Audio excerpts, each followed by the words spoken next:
Hi hello welcome back to చిన్నమ్మ వంటిల్లు. ఈరోజు మనం చేసుకోబోయే రెసిపీ క్యాప్సికమ్ హల్వా చేసుకోబోతున్నామండి. నేను అరకిలో క్యాప్సికమ్ తీసుకున్నాను. దీన్ని ముందుగుంటా మనం బాయిల్ చేసుకోవాలండి. కట్ చేసుకుని క్యాప్సికమ్ కట్ చేసుకోవాలండి. మనం ఇలా కట్ చేసుకుని ఇలా ఉందంతా ఇదంతా ఇలా తీసేసుకోవాలండి బయటికి. అవి వేయకూడదు, గింజలు అయ్యాను.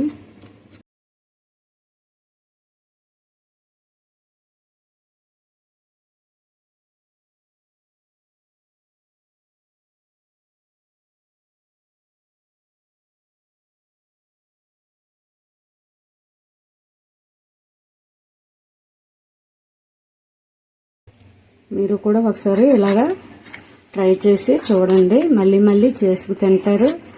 కానీ ఇలా చేసి పెడితే పిల్లలకి కూడా ఆరోగ్యమే, పెద్దవాళ్ళకి కూడా ఆరోగ్యమేనండి. క్యాప్సికమ్ వంక మనకి ఎన్నో ఉపయోగాలు ఉన్నాయండి. దీనివల్ల వీటిని ఇలా కట్ చేసుకోవాలండి.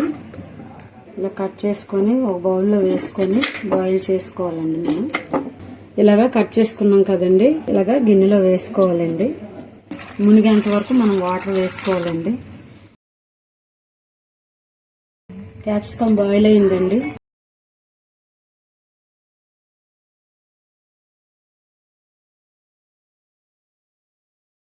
ఒక ప్లేట్లోకి తీసుకోవాలండి ఇలాగా బాయిల్ అయిన క్యాప్సికమ్ని. ఇప్పుడు ఇవి చల్లారాక మనం మిక్సీ పట్టుకోవాలండి. వీటిని మనం బాయిల్ చేసుకున్నాం కదండి క్యాప్సికమ్ ముక్కల్ని గ్రైండ్ చేసుకుందామండి మెత్తగా. మనం క్యాప్సికమ్ని ఈ విధంగా గ్రైండ్ చేసుకున్నామండి. ఇప్పుడు మన క్యాప్సికమ్ హల్వాకి కావలసిన పదార్థాలండి: కప్పు పంచదార, ఒక 5 యాలకులు, జీడిపప్పు చిన్న కప్పుతో, కార్న్ఫ్లోర్ 2 టేబుల్ స్పూన్లు అండి, అలాగే కొంచెం దోసపప్పు, నెయ్యి. ఇప్పుడు కొంచెం నెయ్యి వేసుకుందామండి. జీడిపప్పు వేయించుకుందామండి.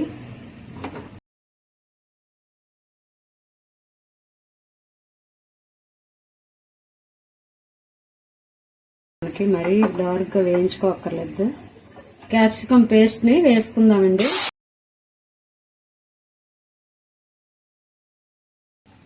మన క్యాప్సికమ్ పేస్ట్ని ఇలాగా ఉడికించుకోవాలండి. మనం ఫస్ట్ పచ్చివాసన పోయేంత వరకు దీన్ని ఇలా ఉడికించుకోవాలండి. ఇందులో నెయ్యి కానీ ఏమి కూడా వేయకూడదు. ఫస్ట్ ఇలాగే మామూలుగా ఉడికించుకోవాలి. కూర చేసి పెడితే కొంతమంది పిల్లలు తినడానికి ఇష్టపడరు. అలాంటి పిల్లలకి ఇలా స్వీట్ రూపంలో చేసి పెట్టొచ్చండి క్యాప్సికమ్ని. ఇది హల్వా కింద ఇలా చేసి పెడితే పిల్లలు కూడా స్వీట్ లాగా చాలా ఇష్టంగా తింటారు. వాళ్ళకు కూడా దీంట్లో ఉండే విటమిన్స్, మినరల్స్ అన్నీ కూడా ఉపయోగపడతాయండి. పిల్లలకి కళ్ళకు మంచిదండి. సైట్ అది తొందరగా రాకుండా ఉంటుందండి. రెటినా బాగా పనిచేస్తుందండి క్యాప్సికమ్ తింటే. క్యాన్సర్ కూడా రాదండి ఇవి తింటే. క్యాప్సికమ్ వంక మనకి చాలా ఉపయోగాలు ఉన్నాయండి. మనకి ఒళ్ళు కాళ్ళు ఎక్కువ నొప్పులు ఉంటాయి కదండి, నొప్పులకు కూడా బాగా పనిచేస్తుందటండి క్యాప్సికమ్ తింటే. యాలకులు వేసుకుందామండి ఇందులోను.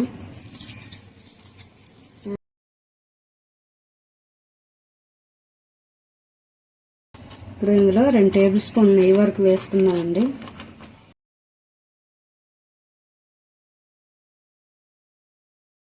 షుగర్ వేసానండి.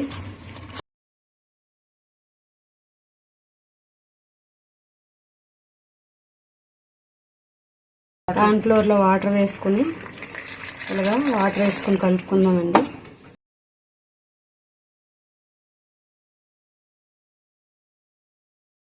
కార్న్ఫ్లోర్ మనం వాటర్ వేసుకుని కలుపుకున్నాం కదండి, ఇందులో వేసి ఇలా తిప్పుకోవాలండి.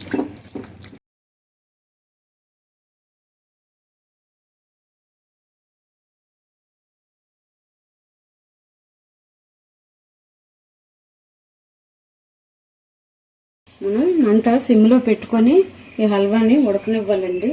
గాజు బౌల్ తీసుకున్నాను. అందులో కొంచెం నెయ్యి వేసుకుందామండి.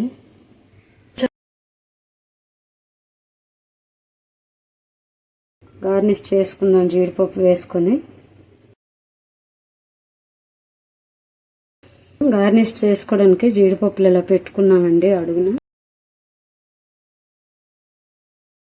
ఇలాగా మనకి హల్వా ఉడికేటప్పుడు కొంచెం నెయ్యి వేసుకుందామండి పైన. ఈ దోసపప్పును కూడా ఇలా వేసుకున్నాం అనుకోండి, మనకి పైన బాగా కనబడతాయండి. దోసపప్పు ఇందులో వేసుకుందామండి.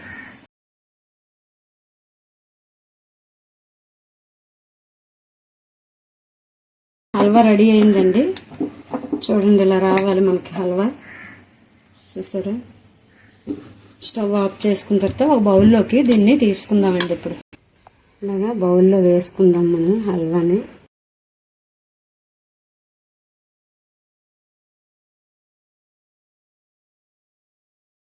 హల్వాని ఒక బౌల్లోకి తీసుకున్నాం కదండి, దీన్ని లెవెల్ చేసుకుందామండి. ఇప్పుడు మనం నెయ్యి వేసుకుంటే మనకి సాఫ్ట్గా హల్వా వస్తుందండి. ఇవ్వండి, పైన నెయ్యి వేసాను నేను. ఈ విధంగా రెడీ అయ్యిందండి. చూసారా, చక్కగా ఉంది. నేను గ్రీన్ కలర్ కావాలంటే మీరు వేసుకోండి. నేనైతే ఫుడ్ కలర్ వేయలేదండి. అస్తమానం కలర్స్ వాడడం అంత మంచిది కాదని హెల్త్కి నేను తీసుకోలేదు. మామూలుగా న్యాచురల్గా చేశానండి. నేను పైన కూడా ఒక 2 జీడిపప్పులు పెట్టానండి. క్యాప్సికమ్ హల్వా ఈ విధంగా రెడీ అయ్యిందండి.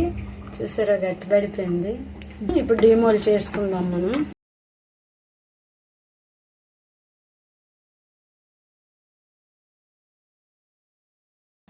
క్యాప్సికమ్ హల్వా ఈ విధంగా రెడీ అయిందండి.